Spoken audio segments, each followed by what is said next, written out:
raison.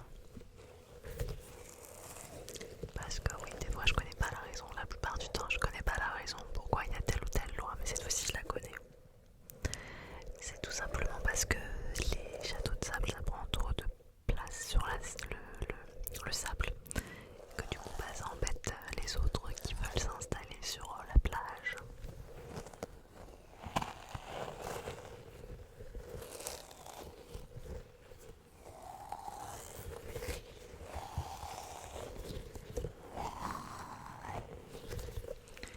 Bon, c'est dommage parce que c'est quand même un peu le propre de la plage de voir des châteaux de sable. Je dis ça, mais moi j'habite la Côte d'Azur. Je suis bretonne, exilée dans le sud. Et en Bretagne, on a des grandes plages. Et du coup, bah, y a de l'espace pour faire des châteaux. Je faisais des compétitions de châteaux, même avec ma cousine quand j'étais petite. Elle était à la plage. Sur la Côte d'Azur, il y a beaucoup moins de châteaux de sable parce que bah, l'étendue de sable est beaucoup moins importante. Généralement, les gamins, quand ils jouent à la plage avec leur pelle, c'est plus pour créer, faire des trous au niveau de l'eau pour que l'eau s'engouffre. Mais des châteaux, il n'y en a pas vraiment parce qu'il n'y a pas de place. Alors je ne sais pas, je connais pas les plages de Tenerife pour savoir si c'est des petites plages genre Côte d'Azur ou est-ce que c'est des grandes plages et du coup c'est juste abusé si c'est des grandes plages qu'on puisse pas faire des châteaux de sable. Voilà, si vous avez la réponse de savoir à quoi ressemblent les plages de Tenerife, je preneuse.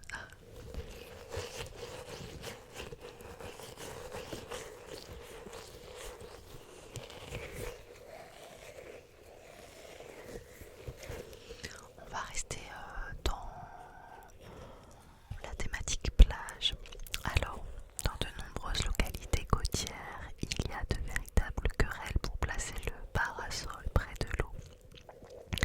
Et il est alors interdit de placer son parasol pour sauvegarder la place et n'arriver que longtemps après. Ça peut vous donner une amende allant entre 300 et 3000 euros. C'est le même principe, je sais pas si vous avez déjà été dans des clubs de vacances, mais il y en a qui se lèvent très tôt le matin pour réserver des transats à côté de la piscine. Et avant que le petit-déj commence, ils arrivent, ils posent leurs serviettes. Et après, bah, quand toi t'arrives plus tard, tu te dis bah y a plus de place. Après du coup c'est bêta parce que nous on était dans un hôtel club comme ça en Tunisie cet été. Et puis on se fait avoir une fois, deux fois, trois fois et au bout d'un moment on se dit mais attends, ensuite il n'y a plus aucune place ou que des trucs trop nuls. Quand on se place plus tard, et du coup tu prends le coche de dire bon bah je vais faire pareil, je vais poser ma serviette. Et c'est vraiment nul de penser comme ça parce qu'en fait du coup t'entretiens ce fait que bah les personnes vont aussi vont continuer à mettre leurs serviettes à droite à gauche pour réserver. Mais bon. Donc voilà, à la plage en tout cas, dans de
je vois pas en quoi ça dérange. Est-ce que c'est pour éviter des personnes sans domicile fixe qui dorment dans leur voiture? Je sais pas en fait pourquoi c'est interdit.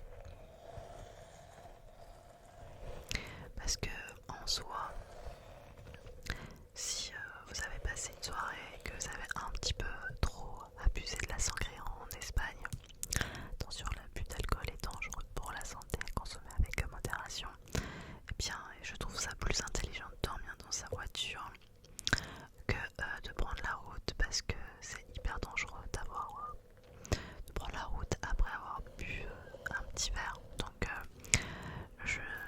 bon, il faut voir pourquoi on interdit du coup de dormir dans sa voiture, parce que je trouve aussi ça très intelligent d'éviter un accident et de se tuer ou de tuer quelqu'un d'autre. Voilà.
parasols pour réserver de la place, éviter trop de bruit avec les tonneaux de bière qui roulent. Je trouve que malgré tout, ce sont des lois en Espagne pour préserver l'autre.